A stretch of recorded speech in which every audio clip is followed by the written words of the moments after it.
Good evening days, happy Diwali all. എല്ലാവർക്കും ദിവാലി ആശംസകൾ. നിഫ്റ്റിയും വിപണിയും ഇന്ന് ദിവാലി ആശംസിച്ചു. നമ്മുടെ മാർക്കറ്റ് നിഫ്റ്റി അതിൻ്റെ ഓൾ ടൈം ഹൈ ഉണ്ടായിരുന്നത് 2024 സെപ്റ്റംബറാണ് 26,300 ടെസ്റ്റ് ചെയ്തത്. അതിനുശേഷം 1 ഇയറിന് ശേഷമാണ് ഇപ്പോൾ നിഫ്റ്റി ഇന്ന് 1 ഇയർ ഹൈ വീണ്ടും ടെസ്റ്റ് ചെയ്തത്. ഓൾ ടൈം ഹൈയിലേക്ക് നടക്കാൻ മാത്രം ദൂരമാണ് ഇനി നിഫ്റ്റിക്കുള്ളൂ. സെൻസെക്സും ഓൾ ടൈം ഹൈ ആണ്. ഇപ്പോൾ ഈ ഒരു റാലിക്ക് ഇന്ന് പ്രധാനമായിട്ടും നമ്മുടെ ഈ കഴിഞ്ഞ വീക്കെൻഡ് ഒരുപാട് കമ്പനീസിൻ്റെ റിസൾട്ട് ഉണ്ടായിരുന്നു. HDFC ബാങ്ക് ഉൾപ്പെടെ ICICI ബാങ്ക് ഉൾപ്പെടെ ഒരുപാട് കമ്പനീസിൻ്റെ റിസൾട്ട്, മികച്ച ഒരു റിസൾട്ടും. റിലയൻസ് റിസൾട്ടിന് മുന്നേ തന്നെ റിലയൻസ് ഏകദേശം 7% അടുത്ത് റാലി രേഖപ്പെടുത്തിയിരുന്നു. റിസൾട്ടിന് ശേഷവും റാലി രേഖപ്പെടുത്തി. അപ്പോൾ ഈ നിഫ്റ്റി ഇങ്ങനെ മുന്നോട്ട് പോകുമ്പോൾ പൊതുവേ ആളുകളുടെ ഒരു പരാതിയാണ്, നിഫ്റ്റി മുന്നോട്ട് പോകുന്നുണ്ട് എന്നാൽ എൻ്റെ സ്റ്റോക്കുകളിൽ വലിയ റിഫ്ലക്ഷൻ ഇല്ല എന്നത്. നമ്മൾ നിഫ്റ്റീനെ ഏറ്റവും കൂടുതൽ കോൺട്രിബ്യൂട്ട് ചെയ്യുന്നത് HDFC ബാങ്കും റിലയൻസാണ്. ഈ രണ്ട് സ്റ്റോക്കുകൾ കയറിയാൽ തന്നെ ഒരു പരിധി വരെ നിഫ്റ്റി കയറും. അപ്പോൾ അതുകൊണ്ട് തന്നെ നിങ്ങളുടെ കയ്യിൽ ഒരു ലാർജ് ക്യാപ്പ് മ്യൂച്വൽ ഫണ്ട് ഉണ്ടെങ്കിൽ മ്യൂച്വൽ ഫണ്ടിന് റിട്ടേൺ കിട്ടിക്കാണണം.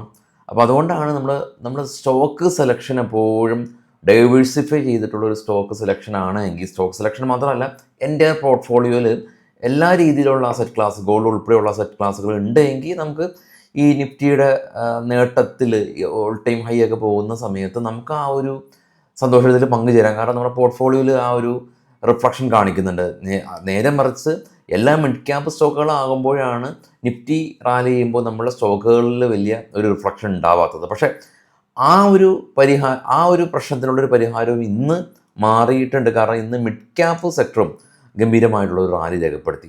HDFC ബാങ്കും ICICI ബാങ്കും PNBയും IDFCയും IndusInd ബാങ്കും ഫെഡറൽ ബാങ്കും AU സ്മോൾ ഫിനാൻസ് ബാങ്കുമാണ് ബാങ്കിങ് സെക്ടറിൽ മികച്ച ഒരു പ്രകടനം കാഴ്ചവെച്ചിട്ടുള്ളത്. റിലയൻസും 3.5% ഒരു റാലി കണ്ടു. മിഡ് ക്യാപ്പ് ഏകദേശം 442 പോയിൻ്റ് മിഡ് ക്യാപ്പ് ഉയർന്നു.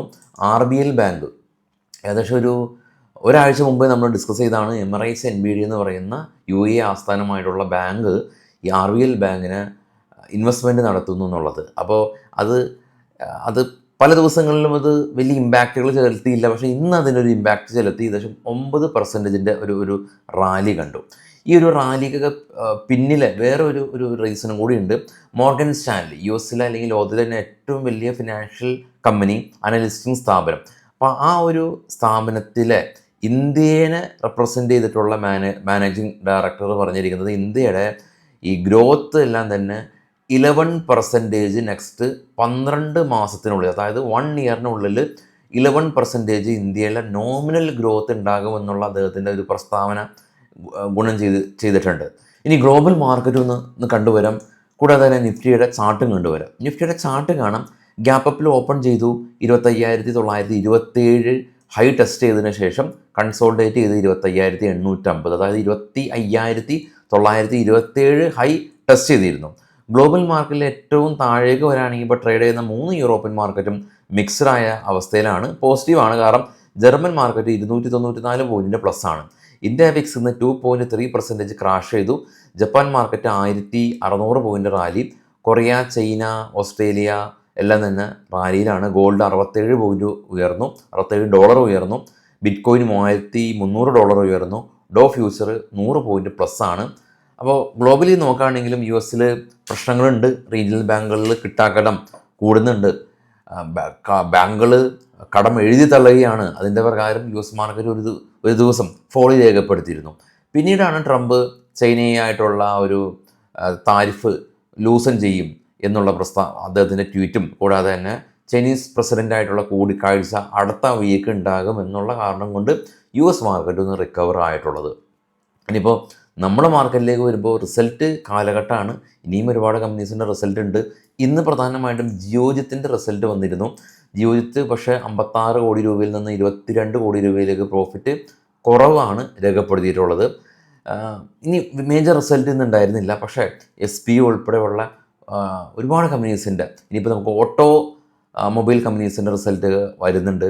SPU ഉൾപ്പെടെയുള്ള PSU കമ്പനീസിൻ്റെ റിസൾട്ടൊക്കെ വരുന്നുണ്ട്. അപ്പോൾ അത് പോസിറ്റീവാണെങ്കിൽ നിഫ്റ്റിക്ക് വളരെ നടന്ന് കയറാൻ മാത്രം ദൂരമുള്ള ഓൾ ടൈം ഹൈ ഈ തവണ അത് മറികടക്കുമെന്ന് തന്നെ നമുക്ക് പ്രത്യാശിക്കാം. ഇന്ന് പ്രീ മാർക്കറ്റ് ചെയ്യാൻ സാധിച്ചില്ല, ഇന്നലെ കുറച്ച് ലേറ്റായിട്ടാണ് എത്തിയത്. അപ്പോൾ നാളെ നമുക്ക് മുഹൂർത്ത് ട്രേഡിംഗ് ഉണ്ട്. മുഹൂർത്ത് ട്രേഡിങ് 1:45 മുതൽ 2:45 വരെയുള്ള 1 hour സെക്ഷനാണ്. നിങ്ങൾക്ക് ഇൻട്രാഡേ ചെയ്യാം, FNO ചെയ്യാം, ഇൻവെസ്റ്റ്മെൻറ്റ് നടത്താം. പൊതുവെ ആളുകൾ ഇൻവെസ്റ്റ്മെൻറ്റാണ് നടത്തുന്നത്. മുഹൂർത്ത് ട്രേഡിംഗ് ആണ്. അപ്പോൾ നാളെ കഴിഞ്ഞ് ബുധനാഴ്ച വീണ്ടും മാർക്കറ്റ് അവധിയാണ്. അപ്പോൾ നാളെ ഒരു പ്രീ മാർക്കറ്റിൻ്റെ കാര്യമില്ല, എങ്കിലും എന്തെങ്കിലുമൊക്കെ വീഡിയോ ആയിട്ട് എത്താൻ ശ്രമിക്കാം. ബുധനാഴ്ച മാർക്കറ്റ് കംപ്ലീറ്റ്ലി അവധിയാണ്. അപ്പോൾ യാത്രകളും മറ്റുള്ള കാര്യങ്ങളൊക്കെ പ്ലാൻ ചെയ്യുക. ട്രേഡേഴ്സ്, അതായത് മാർക്കറ്റിൽ ഫുൾ ഫോക്കസ് ചെയ്തിരിക്കുന്ന ആളുകളെ സംബന്ധിച്ച് ഈ സമയങ്ങളിലൊക്കെയാണ് കുറച്ചൊന്ന് റിലാക്സ് ആയി നിൽക്കുന്നത്. അപ്പോൾ എനിക്കും ചെറിയ ചെറിയ യാത്രാ പരിപാടികളൊക്കെ ഉണ്ട്. ഇന്ന് രാത്രി ദീപാവലി ആഘോഷമുണ്ട് കേട്ടോ.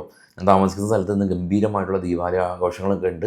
അപ്പോൾ അതിൻ്റെയൊക്കെ വീഡിയോസ് അല്ലെങ്കിൽ ചില ഫോട്ടോസ് ഇൻസ്റ്റയിൽ പങ്കുവെക്കാൻ ശ്രമിക്കാം. അപ്പോൾ ഇൻസ്റ്റ ഫോളോ ചെയ്യുക.